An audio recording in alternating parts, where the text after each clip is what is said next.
So it seems that the very best case scenario is the curfew is going to last another 2 weeks, maybe 6 weeks. Were you disappointed with the so-called roadmap out of the lockdown? A so-called roadmap, Adam, is completely the right way of describing it. It was deeply disappointing, and it's been despairing for a lot of people in business to hear what the Premier announced today. I mean, I've just been standing here in the last 15 minutes and I've had two business owners who I think between them employ 1,000 people come up to me and say they're basically at their wits' end. This is no roadmap out. This is just a document of despair. There's no hope. There's no optimism here. There's no clarity either for business. There's so many caveats in what the Premier announced today around if, but, maybe, perhaps, that he may as well have just saved his breath, because this is no roadmap out for Victorian business. It's just absolutely deepened the sense of despair and hopelessness. Innes, the Premier was very unclear, particularly with sole traders, and I would think small businesses as well, what sort of support that they might be getting in the meantime. What is going through the head of a small business owner in Melbourne now, between now and, say, late November, as to how they can manage this? Well, Tiki, this is the question everyone is asking, big and small, this afternoon. I think it's fair to say business was numbed when the Premier, sort of without consultation, announced stage 4 lockdowns a few weeks ago, and now they're probably more shocked and outraged that, you know, we're going to have a continuation of this without any clear pathway out. So what business is thinking is, can I hang on? And I think increasingly this has sort of been a hammer blow for a lot of them.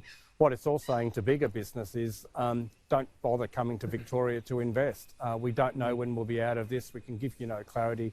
We've already got members saying to us that they've shifted investment away from Victoria, and you're just going to see more of it. So, look, no doubt about it, Victoria, as a result of this announcement today, is just going to be a dead weight on the national economy for years to come, and any hope of a quick recovery is just completely evaporated. Do you think now, Innes, that the federal government should take a more active role in what Victoria is doing, or at least be more critical? So far, the Prime Minister, at least this afternoon, has been very quiet on this. Well, that's right, Adam. I mean, you've got, on the one hand, they have to work with the states. We understand that. But on the other hand, Victoria is now, you know, if it's not going to be a basket case compared to the other states, it's going to be very close. And there needs to be national action to get the Victorian economy moving. It's a quarter of the nation's economy, and if it is into a state of deep recession for a long time to come, that's going to drag in other states. We've already seen that. We've seen the concerns from particularly New South Wales and to an extent South Australia really emerge over the past couple of weeks, and the indications are very clearly things are only going to get worse here before they get better. So there is going to need to be intervention of some kind, policy or otherwise, to get Victoria moving again, because at the moment there's no sense from the state government that they're listening to the concerns of industry or those who work for them.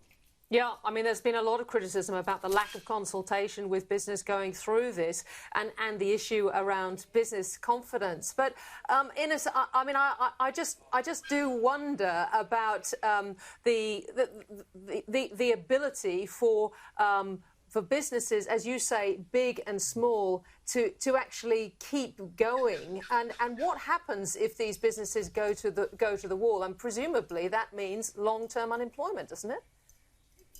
Well, that's right, Tiki. I mean, Victoria is already, unfortunately, leading the pack nationally when it comes to unemployment, even before these measures were announced. And you can see other states, for various reasons, recovering or in the process of recovery, but there's nothing like that for Victoria on the horizon. So all we're going to see, unfortunately, is more unemployment, less job creation, less hope, particularly for young people in Victoria, that they'll be able to get a job, and less investment. And all of that comes because pretty much business confidence in Victoria has just been shot to smithereens by today's announcement.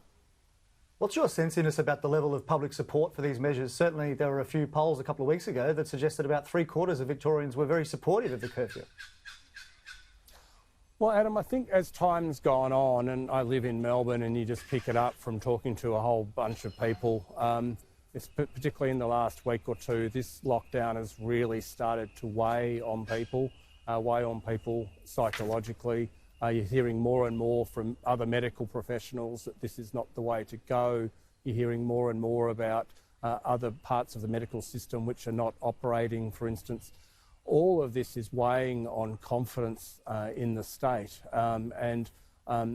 I think what you'll see now as this goes forward, look, there were sporadic protests yesterday, and nobody's going to sort of encourage those to occur. But let's put it this way: I think the discontent, the anger, and the anguish is only going to grow the longer this goes on. And I mean, I don't want to be the one saying this, but we need to find another path very quickly, both for our economic cohesion, but also for our social cohesion here. Innes Willox, thank you so much for your time today.